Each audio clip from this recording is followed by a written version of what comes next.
And Lindor hits one in the air to deep left field. Back goes Yelich to the warning track. Looking up. It's out of here! Francisco Lindor with a grand slam to put the Mets in front. Hey everyone, welcome back to the Shea Station podcast, the hottest Mets podcast in the street. It is episode 101, Shea Station 101, how to talk about the Mets. We're your teachers, Jack and Jerry on the pod. Jerry, before I ask you how you are, if you guys didn't know this already, Jerry just did Talking Baseball. It's a great episode. They talk about the playoffs. Jerry talks about his postseason experience. But I need you to address our audience right now, Jerry, because you did make a very controversial first pick in the playoff team draft. Well, controversial to whom? Controversial to our audience, I think. You think? I think so, okay. Jerry. I chose the Braves. We are doing a contest where you pick the number of wins, and I assume that the Braves are going to be in the wild card, so they're going to have the possibility of playing 3 extra games. Right. So those are cumulative wins. Okay, so this is a good way. Are you trying to? Are you trying to run the bus over me, back it up, and then run it over me? I don't know what you're talking about. I really don't know. It seems very aggressive. I'm just simply trying to get your point of view here. That's all it is, really. That's all it really is. Yeah, Jerry, I'm trying to win ball games. Let's keep it on top. Talking baseball. I mean, I get the strategy. I do. I think there were a lot of Mets fans that they wanted to hear from you, hear your side of things. You know, we don't want you to be perceived as a Braves fan more than a Mets fan. It's a lot going on. Am I not allowed to be excited about Aaron Judge possibly tying and breaking Roger Maris's record? Like, am I allowed to enjoy other things, John? I don't think you can, Jerry. I think you chose this life, and I think we're gonna have to start this show over. I don't like your attitude, kid. Mets had a big week. They took 2 of 3 from the Milwaukee Brewers. Also, a very cool thing on Twitter that I definitely want to shout out. You had talked about your first hit in the show and how it was on like a Facebook Live game, so the call was kind of weird. And a very awesome listener found the call from Howie Rose on the radio that I had never heard before. I think you had never heard it either. Jack has it ready if Jack's able to play it. Jerry Blevins lines a curveball into center field for a base hit. Reyes scores. Plawecki stops at third, and the first pitch thrown by Scott Kingery, the new pitcher for the Phillies, who is a shortstop or an infielder and outfielder by trade, is shot into center field by Blevins. Mets 22, Phillies 4. Blevins being congratulated over at first base. Pretty cool stuff. So I had never heard that before. How cathartic was that for you? That was great. First of all, shout out Tom Segura. He was the man on Twitter at Tom_Segura. Thanks for finding that. It was a nice little exchange. And then Howie commented that we were coming out of a break and he wished he had time to set it up. And I told him, I was like, go ahead and re-record it if you want. I'd be for that. And make sure Scott Kingery is now Clayton Kershaw. But it was really cool to hear one of, the icons of the New York Mets, and because it was that Facebook Live, I didn't get to hear Gary, Keith, and Ron do it. I got to hear, I don't even remember who was on that broadcast, but to hear Howie Rose do it, that was pretty cool. Very, very cool stuff. His name is also very close to a comedian that I really like, Tom Segura. Segura. I thought it was him for a second. I was like, whoa, he's a that listener. Would be dope. He listens to Talking Baseball. Got to get him on the show, apparently. So very cool stuff. Just wanted to shout that out because I thought that was really cool. Probably really hard to find too. So shout out to Mr. Yeah, Tom I don't even Segura. know where he did it. He clipped it and put it on YouTube himself, I think. Like, wild. Amazing. I'm so appreciative. Absolutely wild. The Mets had a wild time in Milwaukee as well. They take 2 of 3 from the Brewers in the House of Horrors that we had mentioned from last episode. They had only won 1 of their last 14 games there. I regret to inform our audience that didn't see it that I messed up the stat from last time about Jerry getting the last one in Milwaukee. Somebody smart pointed out that they had won 1 in 2018, so Jerry did not have the last one in Milwaukee. Who was it? I don't remember who it was because I'm trying to block it out from my memory because I messed up a stat and that usually doesn't happen. It's very, It's a pride thing for me, Jerry. You don't block it out. You have to learn from your mistakes. I guess, but I just want to. This is Shea Station 101. This is learning from our mistakes. First lesson, learn from your mistakes. We are going to dive into the recaps. It was a very eventful series. First, I got to tell you about our presenting sponsor friends, Bear Burger. Thank you to them for once again bringing us to you guys. They are a burger joint not bogged down by labels, a menu filled with options for everyone regardless of your preferences. They got the create your own burger. You know that by now. Put whatever the damn hell you want on it. Shea Station 101 is all about teaching you how to make your favorite burger, guys. And they also got the lunch special, 12 to 4 p.m. Monday through Friday, a choice of a select sandwich served with fries for $14.95. What a deal! You can check their website for more details. They also got the kitchen and bar happy hour, my favorite, $1 PBRs, $5 mules, $5 martinis, half off bottles of wine. Wine and a burger, an underrated combo. Usually you think of a burger with a beer, but don't sleep on a glass of wine, guys, really. I mean, you're going to sleep after because it's wine. It's going to make you sleepy. Click the link in our description to find yourself at the best happy hour, tastiest burger joint, and overall great spot at order.bearburger.com. Thank you to them for being our pals through this whole September crazy month. And the Mets had a tall task on their hands going to the House of Horrors. Are you ready to dive into the recaps, Jerry? Yeah, man. Are we not going to just celebrate the fact that they clinched? Or are we going to talk about it during I was going to save it, but I mean, spoiler alert, the Mets clinched, guys. Spoiler alert. I think we should cover it right off the top, man. Go for it, man. I'll let you take it away. I think it's amazing. They clinched a playoff spot, and they did it beautifully. They celebrated. They appreciated the fact that they won or they secured a spot in the playoffs. It's a big deal. They did it in a good way because they were subdued, because they know they have, meat on the table, so to speak. They have things left to do, including win games the next day. So they didn't go bonkers, but they celebrated because it's an amazing feat.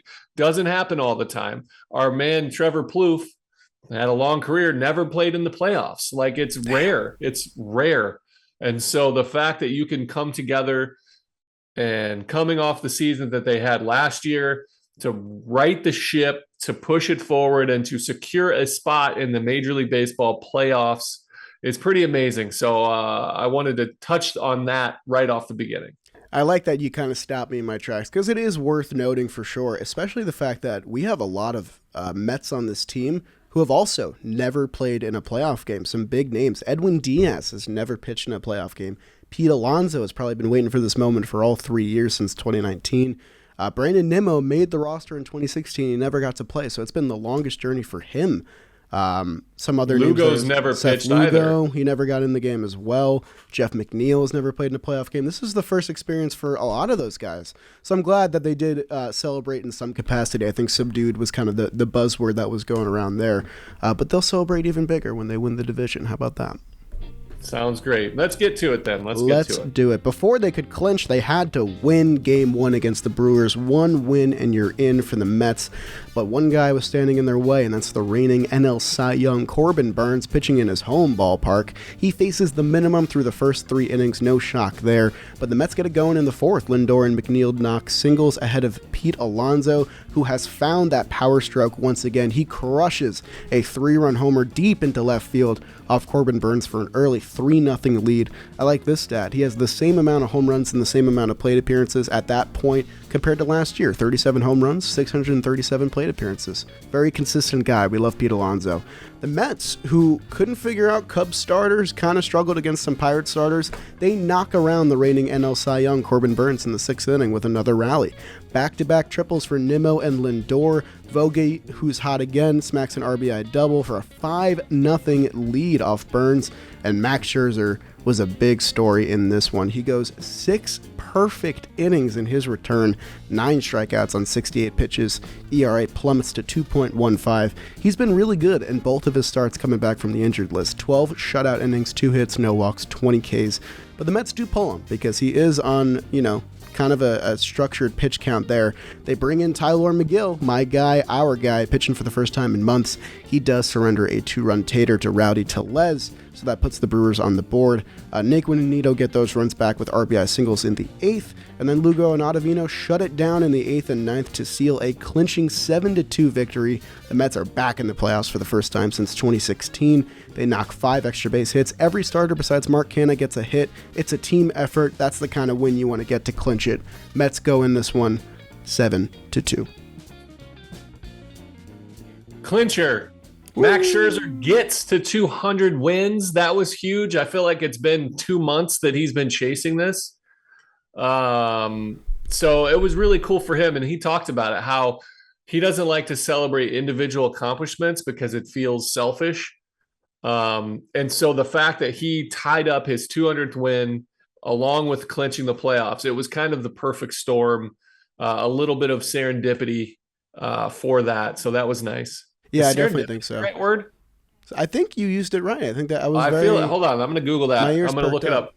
I thought it was especially nice for Scherzer because he's been to the playoffs so often that a clinch, it's special to everybody, but that's something he's done before. So he was able to get his own little victory tonight. You used it right. You got it? Nailed it. Let's go. Vote. Yeah, that would have. See, this is where my ADHD brain will kick in, and I will be obsessed with having that context right. Yeah, so good. Yeah, man, it was a beautiful game. They came out with the magic number of 1, and they took care of it themselves. They dominated.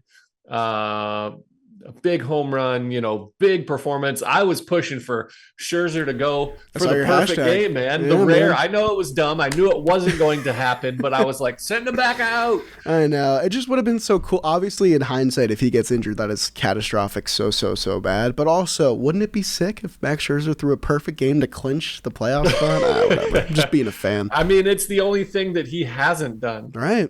Yeah, I mean, he probably should have had it in that Pittsburgh game. The Jose Tabata leaning in a little bit, dropping the elbow. Man. Gotta do what you gotta do. The lean. He hit him though. I know, but yeah, but he's got everything, so that would have been cool. But what a huge W. What a nice feeling. I was so pumped for just your tweet that you sent out a picture of young you like that one? Golly in the bow tie going to your I don't know, Sadie Hawkins dance in 6th grade or whatever it is that you were in middle school. Come on, man. 10th grade. What? Come on. That was 10th Actually, grade? 11th grade. I was a junior. Gotcha. Yeah. I should have known by that mustache. Yeah, I mean, I wasn't able to grow the stash back then. Now it's part of my identity. It's a whole thing now. But seeing me without it feels like I'm naked. It's weird. Yeah, but so it was kind of cool for me to see all the fans being super pumped and appreciative of the team on a different level because, 2016 doesn't feel like that far away from me. Everything at my age, everything feels like between 3 and 6 years ago. Right. Yeah, that was a while ago, man. And absolute lifetime. It's been not just down, but really, really bad for some Mets fans to follow. A lot of drama, a lot of underperformance, just bad teams. And then expectations and underperformance. And then now to see it come together, there was a lot of appreciation. So this was a culmination for me for the fans. They got to see the old timers game. They got to see the playoffs. So it was really cool. So shout out to all the young fans and the old fans who stuck around. So that was really cool. Yeah, I mean, it's exactly what you said. It doesn't seem like a long time ago, but I mean, that's like a whole lifetime ago, especially for younger fans like me.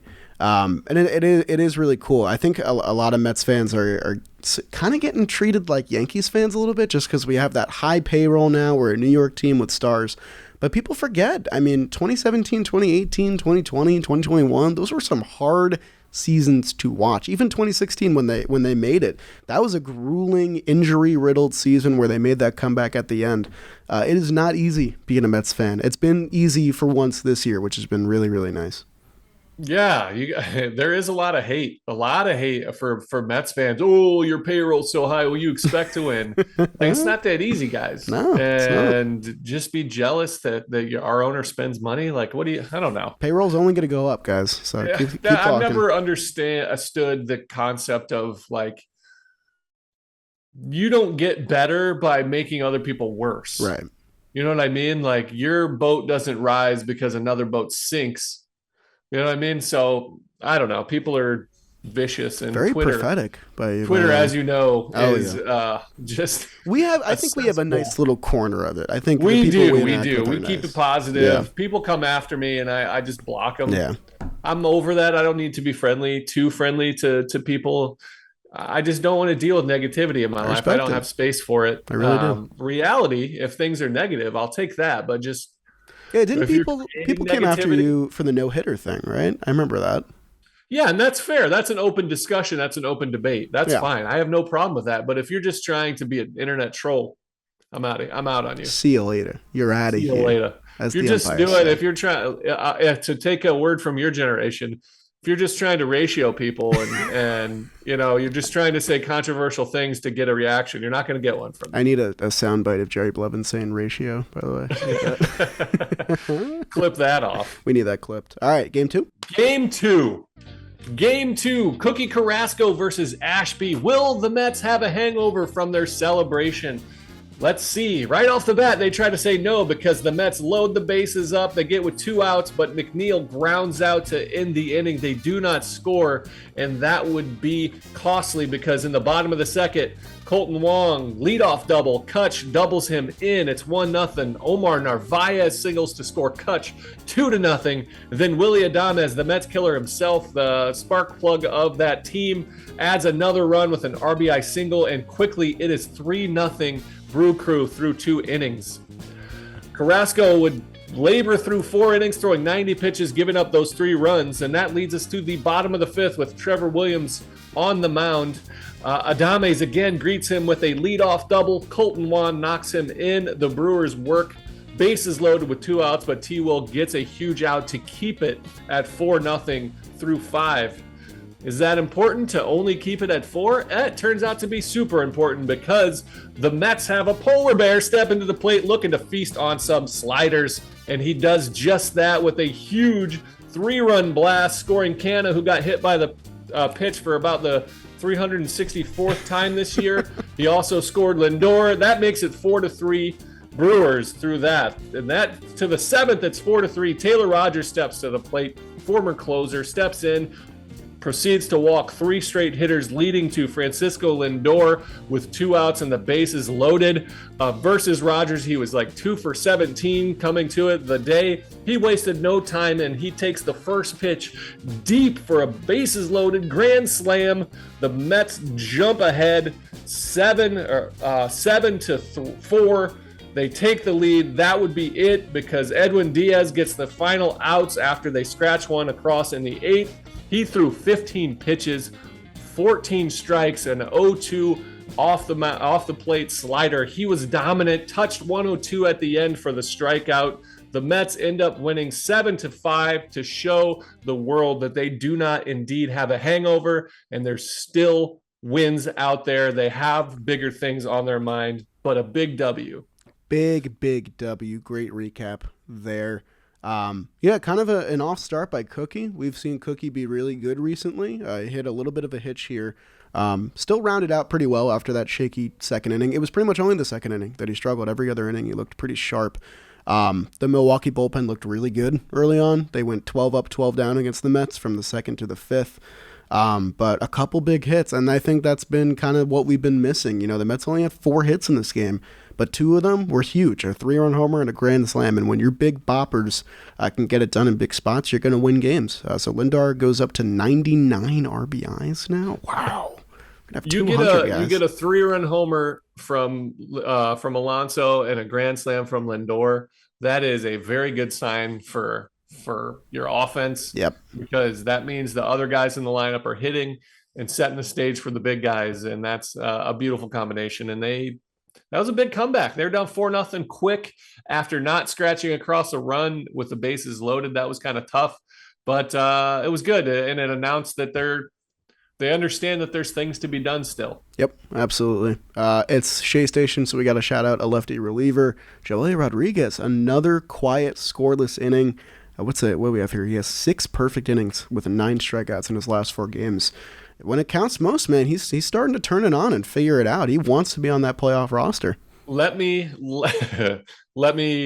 get your opinion on if we put a poll up like a sliding scale 0 to 100 on do you want Joely Rodriguez pitching in a tight situation in the fifth inning of a playoff game? Okay, so that changes. Fifth inning definitely changes things for sure. Because, like, he's not throwing in the later innings. No, you're not putting him in 7, 8, 9. And I do think what his role would possibly be coming out of the bullpen in the playoffs. Would you want him? My whole thing is, like, you don't want the starters going too deep. Like, we should talk about Taiwan and Cookie. They've been sharp early, kind of less sharp late. So if he's in like that fourth or fifth, I want a stocked bullpen. Like, I want our bullpen to be like 8, 9 guys on that playoff roster. And Joely, he was not originally part of my envisioned plan, but he's having a great September, and he's looked really, really good. And I think that at this point, I can't believe I'm saying this, I would not mind seeing him pitch in a big spot. I don't know if I'm 100%, but I'm way more than I used to be. Oh, that's great. I feel good because you ride those waves of feeling awesome on the mound, and he's hot at the right time. I hope he keeps it going. That fifth inning spot is a weird one because, who is his competition there? You got Tommy Hunter. That's a Trevor Williams possibility there, depending. But he's putting his name in the hat to be selected. So good for him. Deservedly so. Yeah, the Mets bullpen has just had a really, really good month. In September, they got a 3.5 ERA as a squad. Most of that actually kind of got blown up a little bit yesterday in the finale of the Milwaukee series, which we'll dive into right now. The Mets coming to this one, winning 2 already. They've already won the series. They're looking for a sweep in Milwaukee. And Nimo gets them started early. Single, and he steals a base, his third stolen base of the month after not stealing one through September. The Mets do not score, and then Brandon Nimo pulls up a little bit lame in center field, so he's going to exit with a tight left quad. He did downplay it after the game, said that he think he caught it early enough that it won't be an issue. Poor Mark Canha subs in, didn't get the start this game, subbed in center field for our poor friend Brandon Nimo, and gets hit twice in both of his first 2 at-bats. Because he can't catch a break. He really can't. Yeah, he must. People hate him, I guess. I don't know. He crowds the plate, something like that. How could he you hate Mark doesn't even crowd the plate. I know, he really doesn't. I can't believe it. So Jeff McNeil, he was dealing with a little left knee soreness in this one as well, but he stays in for the whole game. He was getting banged up a little bit in this one. On the mound, Taiwan Walker and Adrian Hauser, they were trading zeros in this one. Taiwan looked really good. His final line won't speak to that, but he looked really sharp in the first 5 innings of this game for sure. The Brewers are able to break through in the 6th inning with a solo shot from who else? Willie Adames, who is undoubtedly their best hitter. In the middle of the game, we got the highlight of maybe the entire series. Steve Gelbs wins the sausage race. Love that. He entered in late, still took home the crown. Shout out to Steve. Great performance there. Taiwan Walker was at 80 pitches through 6 innings with 1 earned run. He looked good, so Buck sent him back out there, but the 7th inning was not so kind to him. A couple singles, a walk. He gets bounced. Our guy David Peterson comes in relief, strikes out Christian Yelich, gets a sac bunt, so he gets 2 big outs there. And then kind of a tough call for Buck because they take out Rowdy Tellez, they put in Mike Brosseau, so Buck opts to use a righty reliever, and he opts to use Drew Smith, and I want to get your thoughts on this after. Drew Smith makes his first appearance in a couple months in a bases-loaded 2-out situation against Mike Brosseau, and he gets a 0-2, but then hangs a slider middle of the zone, and Brosseau crushes it to bust the game wide open, 6-0 at that point, and it was pretty much over from there. The Mets get a runner on in every single inning of this game, but they do not score once. They get shut out by the Brewers, Penn and Adrian Hauser. Guillorme gets hit by a pitch in the 9th inning to officially set the record in Major League history for hit by pitches by a team. The Mets own it now with 106 on the season. That's the only saving grace of this 6-0 loss. Good recap. I love the Drew Smith call. Okay, interesting. We're running out of games. Drew Smith, I think, still has a possibility of being impactful in the playoffs. But he's run out of gas or run out of a runway here because there's not a lot of time for him to get right. This is the perfect opportunity. This is what he's going to be needed to do, called upon. He's physically ready. Get out there and do your thing, man. I'm sure he felt great to be out there in that moment. Obviously, it didn't work out, and that's kind of been his thing this year. He had an opportunity to jump into that Ottavino, Trevor May, Seth Lugo role, and then started giving up homers. And so, especially when he jumped up 0-2, these are the mistakes that you cannot make in the playoffs. You cannot make a hanging slider, especially when you're in an advantageous count. You have to make sure that you execute your pitches. Sometimes things happen to where hitters hit. It happens. You get beat, but you can't beat yourself. And he beat himself in this. And that is, again, I'm okay. I actually love the fact that he got thrown right out there. Because if he dominates there, if he throws that perfect slider, gets a swing and miss to end the inning, he's rolling, and he's got a chance to solidify himself as a swing and miss type of guy in the playoffs. Now he's got more of an uphill battle, but that was, I like the call. I appreciate your perspective there. I definitely wanted to gauge you on that because obviously former major league pitcher makes sense. A lot of fans, including myself, I'm willing to admit, I did not love the call. I thought it was a little bit of a baptism by fire kind of thing, which has its good side and its bad side. And hindsight is 2020. If Drew Smith gets the strikeout, we're all talking about how it's a gutsy call that worked out.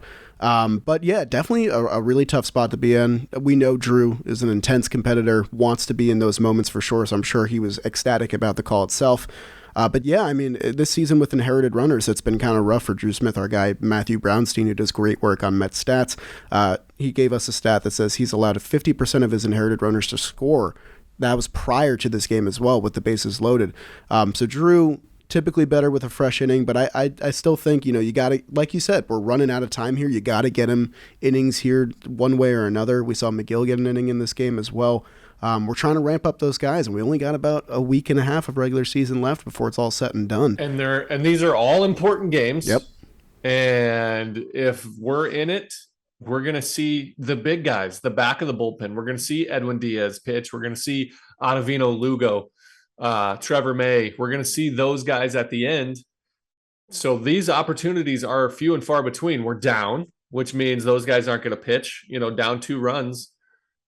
This is a perfect spot for him to come in. So, didn't work out, but I loved it. That's such a smart, for me, it was so smart from Buck to be like, hey, you want to be a guy? We want you to be a guy. We think our team would be better with you being one of our elite guys at the end. Prove it right, because I want to have confidence bringing you in that you're going to execute your pitches. And, this one didn't work out, but he's still, hopefully there's more opportunity for him, but this was a big one. Right, and definitely before the season ends and the playoffs begin, I think we're going to do an episode where we kind of construct the playoff lineup, our ideal bullpen and all that.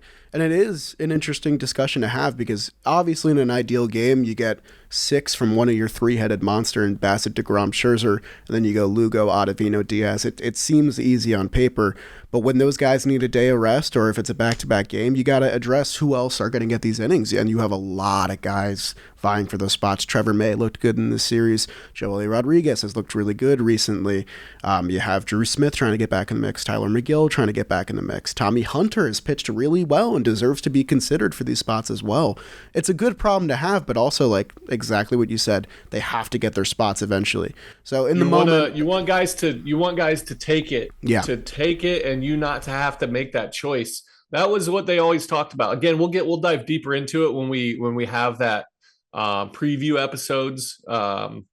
But they want you to make their decision either really easy because you're dominating and nobody else is, or really hard because everybody's playing well. They want you to seize that opportunity, not to win by default. Yeah, absolutely. And yeah, I mean, we have a lot of fun Shea Station stuff coming up in October. Yeah, we've been planning out the schedule. Stuff like we'll have roster previews, we'll have matchup previews on who we're going to face. We're going to do our PPP stuff, like check in on our PPPs to see how good and I dominated Jolly. I think we need to do some kind of like prize or something, right? I feel like we need just so you guys know, we did this before we were recording. Oh, yeah, you Jolly asked me, he was on Baseball Reference talking about our previews coming up, and Chris Bassett, longtime A, he goes, wow, his numbers at the Coliseum are really good. And he goes, hey, he gave me a ref guess. And he goes, what was his ERA in the Coliseum? And I was like, 2.44. On the head. On the dot. I nailed it. Didn't know who I was dealing with in the PPPs. It wasn't recorded. Yeah, so it actually never happened. You just made that up. Now I have to play so along. we're going to dive into those, my prophetic ways, Nostradamus ways, our wins, our biggest losses, and those things.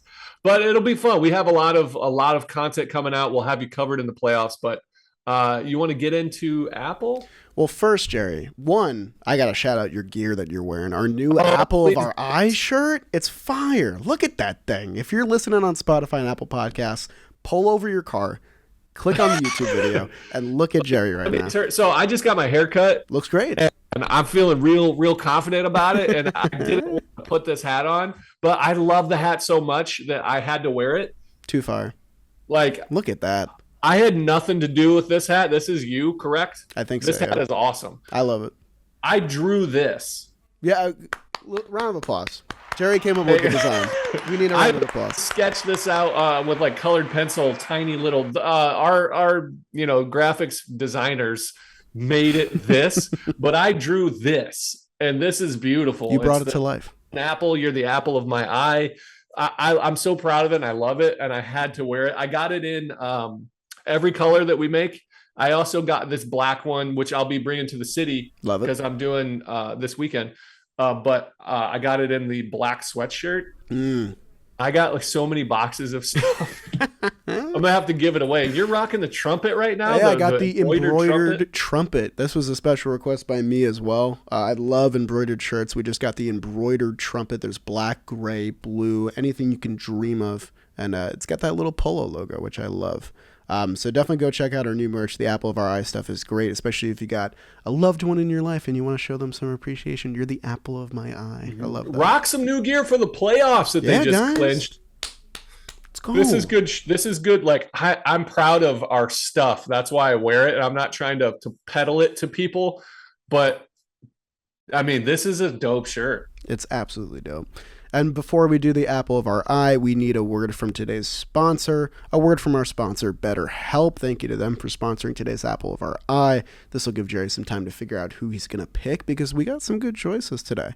But more athletes are speaking out about the importance of mental health, but you don't have to be a pro to want to be at the top of your game, guys. Everyone needs to take care of their mental well-being, whether you're an athlete or not, and therapy is the best way to stay in peak mental shape. There's plenty of reasons to try therapy, so if you're thinking of giving it a try, BetterHelp is a great option. It's convenient, accessible, affordable, and entirely online. Get matched with a therapist after filling out a brief survey, and you can switch therapists at any time. I love that aspect about BetterHelp. So when you're ready to feel at the top of your mental health game, therapy can get you there. Visit betterhelp.com/Shea today to get 10% off your first month. That's betterhelp.com/Shea. That's HELP, not health, HELP, help.com/Shea. Thank you to them for sponsoring today's apple of our eye. Whenever we get a /Shea in our ad reads, it's tough for me. It's a lot of S's going on, but I know. I mean, the alliteration's tough. It's tough out here. You want to go first? So in the post game, Gary Apple has to say, I think it's front slash instead of backslash. Backslash is just easier. I know, but there's like in one of the reads that he does it, and I'm watching the teleprompter as Gary Apple's reading, and I'm always amazed because the guy's incredible. He'll read exactly what the script, but he'll also riff on it. But if it's something that he wrote, and it's amazing, and he'll say front slash, and I'm like, that's a real thing. I don't even know if I could find the front slash on my keyboard. Oh, it's under the question mark. There you go. You got it. Perfect. Yeah. I don't think I've ever used it. I actually don't know which one's front and which one's back, believe it or not. It starts back. You move backwards. I'm doing it to the opposite. It's like that. I feel like backslash is the one that I never use. Forward slash. See, now I don't know. Every URL. It's in right. So it's back. So should he be saying front slash? But you might need to tell him that. Forward slash. No, it's a thing. Let us know, guys. Anyway, sorry about that. But you want to dive in? Can I go first? Yeah, man, please. Okay. This one's hard for me. There's a couple of really deserving recipients of the apple of our eye here. You got Max Scherzer went 6 perfect with 9 punchies, and he got his 200th career win. That is amazing. Francisco Lindor 5 for 12 with a double, a triple, a homer, 5 RBI, a walk, like incredible, 4 runs. That was amazing. You had Nimo getting on base. The stolen base, we talk about his quad for a quick sec. Stop stealing bases, dude. Stay healthy. We don't need you stealing bases. I love you. You're fast. Yeah, it's been Stop fun. it. Stop it. It's not in your game. Yep. I get it. You don't want a 0 in the stat column on the back of your baseball card. You got one. Stop it. You're getting greedy. Anyway, I am going to go a little bit off script, and I am going to give the apple of my eye to Mets owner Stevie Cohen. Whoa. Out of left apple of my field. I need a reason This why. is a big one because this is what he envisioned. Obviously, grander things, grander plans on what you want to do. But you turned around a franchise. This is what you wanted. You put Billy Epler in place. You put Buck Showalter at the helm. You brought in Francisco Lindor, who's having an amazing year. You did all these things. You set the organization up to be a winning organization, and the foundation that you set seems like a formula that will work moving forward. And this is what you envisioned when you bought the team. This is what you wanted to bring to yourself as a Mets fan, to the other Mets fans who have been troubled over the last few years and on the direction of this organization, what we're trying to do. And you've established a winning way. You established what it is to be a Mets fans. We've used it before. It feels safe to be a Mets fan again because you're embracing what it means to be a fan. You're enhancing the team. What you're bringing to Citi Field, what you're bringing to spring training, with the alumni game, with the outreach. Like he just did an unbelievable job. And I wanted to take this apple where the team clinched a playoff berth and give it to Steve Cohen. I love the choice.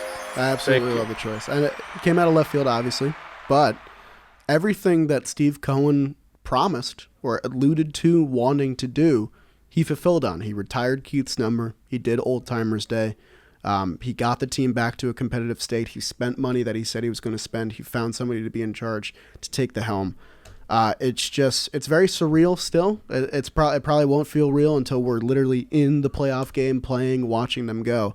But it feels exactly what you said, sustainable. And I think the signature thing about the entire thing is that Steve Cohen was in Milwaukee when it happened. He was with the club when they clinched. He was part of it because he wanted to be there. He wanted to see it all come to fruition.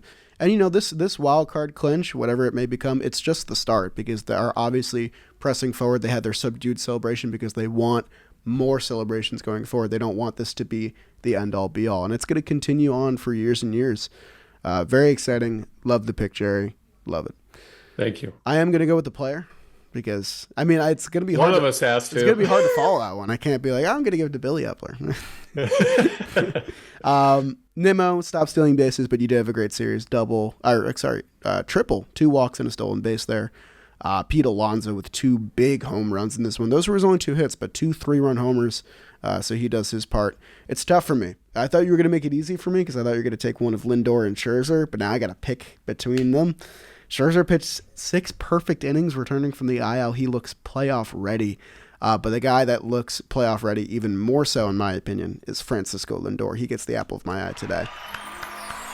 I think it's the right choice. I think it is too. And it's not like Lindor has been cold in September, but we haven't seen him have, a lot of signature big moments. He had that home run against Pittsburgh on Clemente Day, but that grand slam was massive and a big boost for the Mets, who honestly weren't hitting all that well in that game. They only had 4 hits that game, but one of them happened to be a big grand slam. Lindor goes 5 for 12, 4 runs scored, a double, a triple, a home run, 5 RBIs, and a walk. He's now got an 8-game hit streak. He's hit safely in 13 of his last 14. He's 5th among all MLB players in WAR this season. His last 13 games, he's batting .346 with 4 homers and 13 RBI. He's one shy of 100 RBI.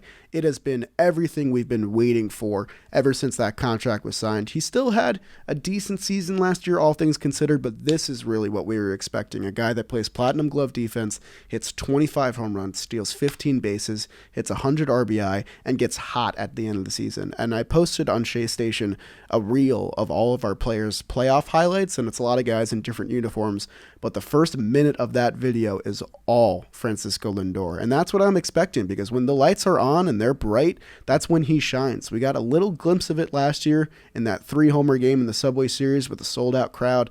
Now we're going to get the real deal, the real movie, with him actually in a playoff game, batting third for the Mets. It's very exciting. I obviously love regular season baseball, and I can't wait for the Atlanta series, but I am so ready to see this guy take a playoff at bat in the orange and blue. Yeah, well deserved, Francisco Lindor, the apple of your eye. Woohoo.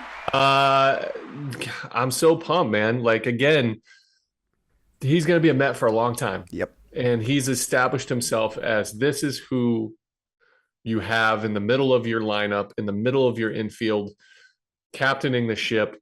Beautiful, man. Well deserved. His presence in the lineup every day on the field has been basically the anchor between him and Pete Alonso. These two guys together have led this team. They're the only guys that have been there pretty much from the jump. You know, you've had some hiccups there, but I mean, Lindor has been so good quietly. Like, he hasn't done anything so loudly that it's like, oh, Lindor, but he just, you know, gets a knock every game, gets two, plays great defense. Nothing that stands out if you're watching highlights too often, except for like this big grand slam. But if you watch the team every day, you're like, I'm so happy this guy is on my team. So nice for him to have a good series and get another apple. I feel like he has 40 this year. Yeah, he's got a ton. Jerry, do you know who has more games played than Francisco Lindor this season? Nobody. 149 in games. All baseball. Leads major leagues. I think he's in a tie with some guys, but crazy. Is there anybody that's tied with him? There probably is. He's got the bold and italic on his reference. I'm assuming he's tied with somebody, but nobody's played more games. Nobody's played more games than our Francisco Lindor. He missed one game with a broken finger. Yeah, I think he was allowed, honestly. Gets that one. Yeah, how dare he? Then it came right back. Yeah, I mean, just a crazy season. And we've gotten so much health from our guys. It was weird to see, Nimo exit early. It's always a big scare. Knock on wood, guys. Knock on wood right now. But Nimo says he believes he caught his quad injury early enough to avoid a major issue. That was from Anthony DeComo. Jeff McNeil says he feels physically fine. And Starling Marte is optimistic that he can return at least in time for the Mets series against Atlanta, which is going to be next weekend. It's creeping up, guys. Gonna be exciting. It's gonna be a playoff series. It's what it's gonna feel like, I think. Yeah, I hope we get Nimo back to full health and Marte back ready to go. But look, even if Marte's not completely ready, I like the iteration. We have Guillorme playing. We have Guillorme out there doing awesome stuff. It was so nice to see him back, with the glove doing cool stuff. McNeil out and right, out and left, like wherever he goes, he's playing well. He gave me a scare trying to rob that grand slam. It was pretty close, honestly.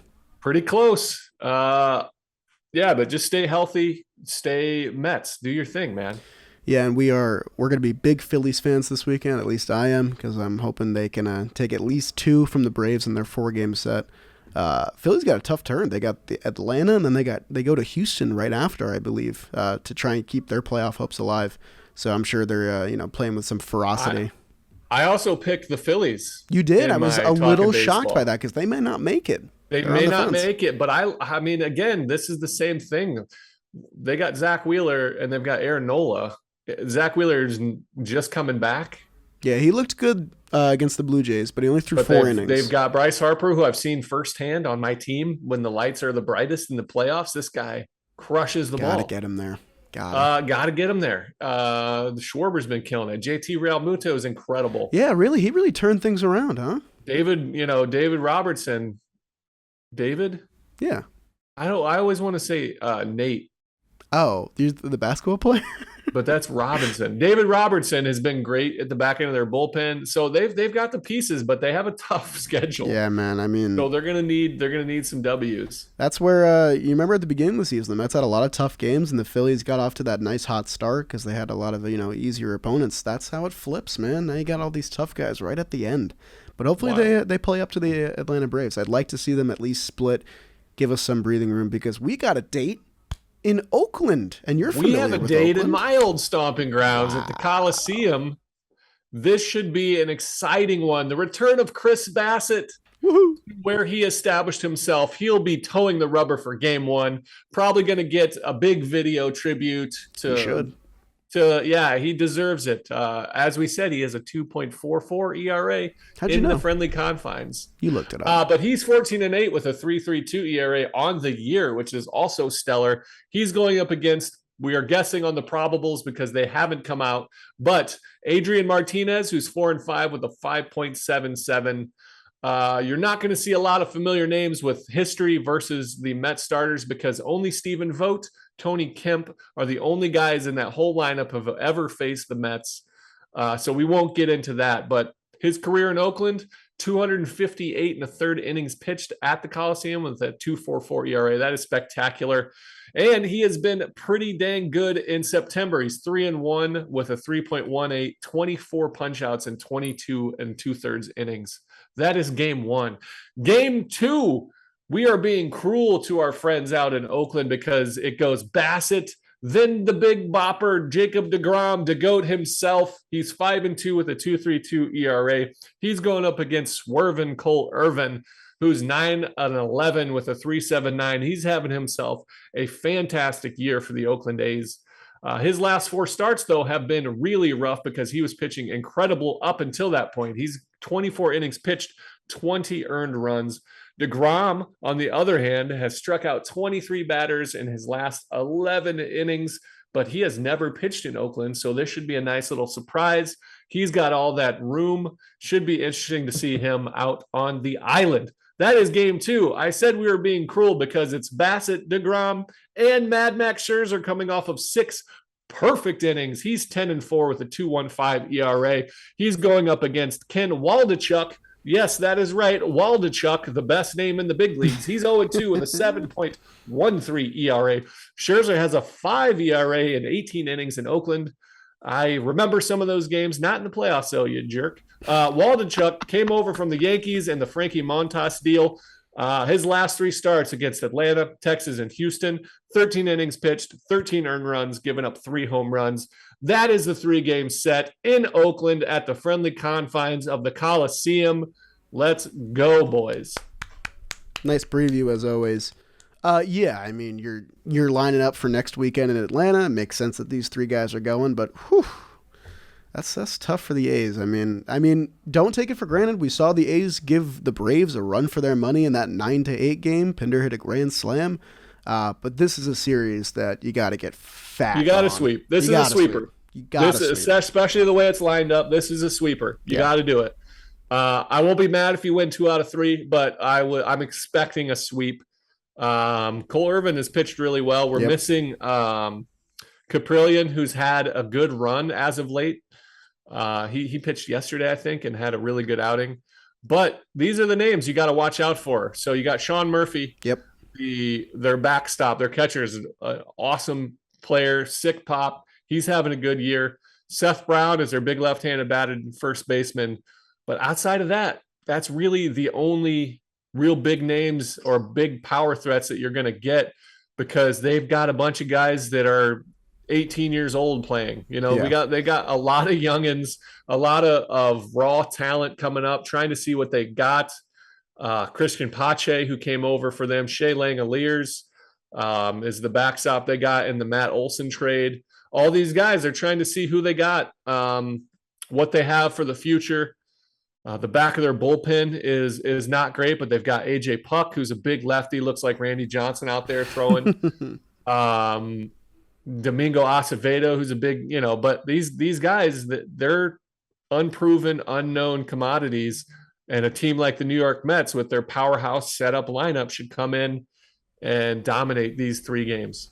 Yeah, and I didn't even realize how beleaguered by injury this team also is. They lost their all-star Paul Blackburn, Adam Oller, who came from us to them in the Chris Bassett trade. He's injured. Their closer, Danny Jimenez, out for the year. A couple more bullpen guys. I mean, this isn't big even... bullpen guys are down. Yeah, they're struggling. They traded away Trevino to the Yankees, Montas. Yeah, they released Steven Piscotty too. I mean, this isn't even the best version of this 40 games under 500 I think team. we're dodging not only Piscotty, but we're also missing out on Jed Lowry, friend of the org. He got axed. That's Elvis he also Andrews. Got axed. I don't know if you've seen Elvis Andrews got traded to the White Sox, and he's been lighting it up for them, which is shocking to me. He was. I watched him play. Like, I got to do some broadcasts with him. I watched him.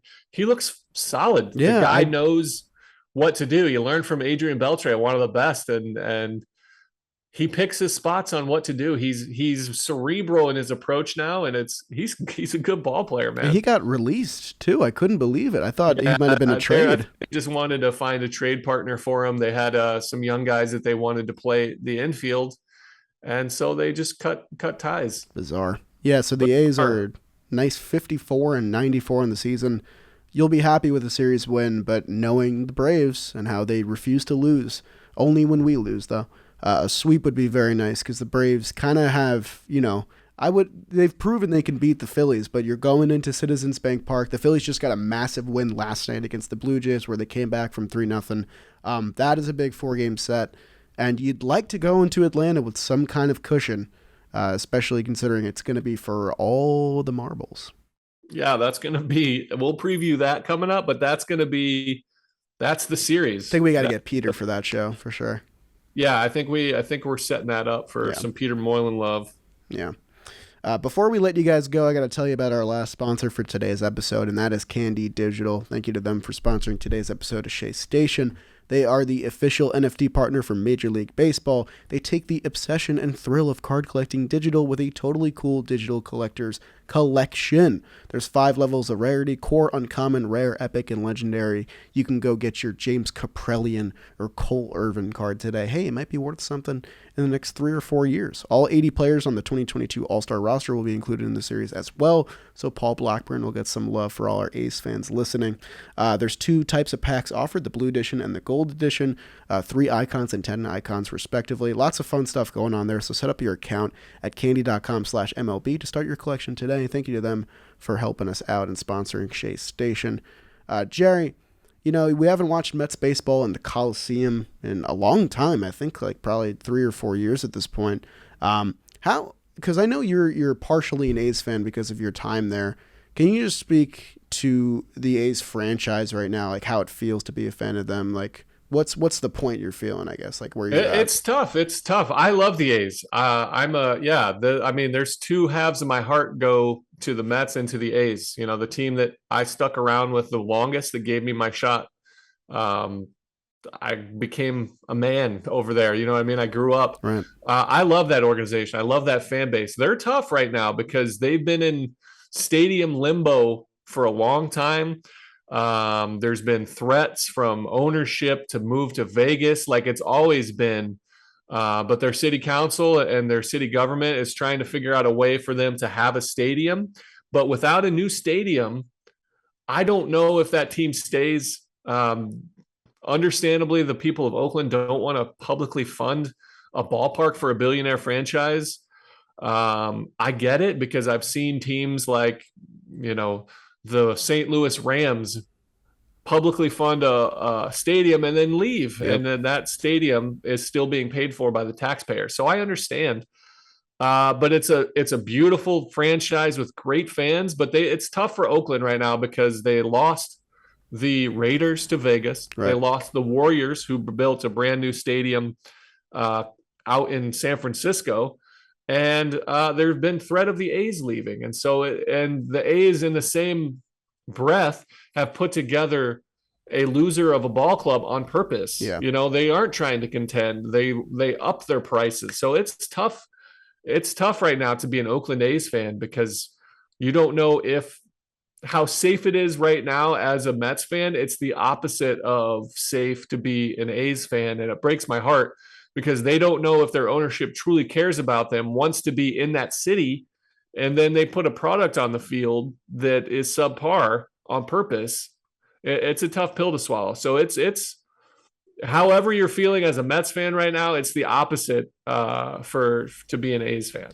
Yeah, and I mean, it's so bizarre to think because last year they were still an 86 and 76 team. They had 6 playoff teams since 2012, and it still feels like an eternity ago just because of what the team has looked like this year. Such a far cry from the Bob Melvin years, and you were a part of some of those teams. They had it set up to have another year of competitiveness this year. They could have been great this year. They traded, starting with Bob Melvin, they traded their manager, let him go to San Diego. They traded Matt Chapman to the Blue Jays. They traded Matt Olson to the Braves. They traded Frankie Montas. They traded Chris Bassett. Who else? What's that? Chris Bassett. Chris Bassett to us. Lou Trevino. They traded. They don't want to win. They didn't sign any good free agents to come over and play. They have a first-time manager in Mark Kotsay who's doing the best he can. I really like him. I think he's doing a good job over there. They're a scrappy ball club that's going to fight. Their team doesn't. If I'm a player in that clubhouse, I'm just trying to win and do the best I can. But they're not very good. They have so many holes in that lineup. But yeah, it's tough sledding.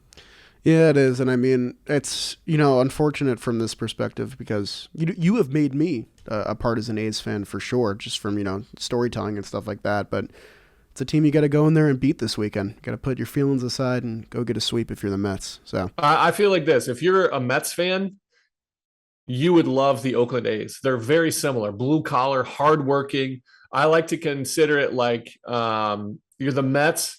You look across to the Bronx and you see the pinstripes and it's the darling. Yep. Everybody, it's easy to be a Yankees fan. It's the gritty people that are the Mets fans. It's the same thing in the Bay Area. They've got this shining star of San Francisco over there with the Giants organization and their winning ways. And it's easy to be a Giants fan. It's trendy. But to be an A's fan, you got to have that grit, that dirt, that hardworking blue collar, put your hard hat on kind of thing. And so I think Mets fans and A's fans are very similar DNA. They just happen to live on opposite ends of the country. Yeah, I mean, it makes winning all the sweeter. It's tougher to come by, That's the truth. You got anything else, Jer? I don't. Solid ep. I agree. I thought it was good stuff. So you'll be doing SNY this weekend? I'm flying out tomorrow morning. I'll be on these 3 games, West Coast games. So it's gonna be late nights for Jerry in the post game. I'll be up this time. I'm staying awake. Yeah. All right. I bet you will. You'll be when does Survivor come on again? Not till Wednesday. Okay, so you're good. You can sleep on Tuesday. We'll see you guys Monday to recap the series. Yes, sir. Let's go Mets. LF. GM. GM.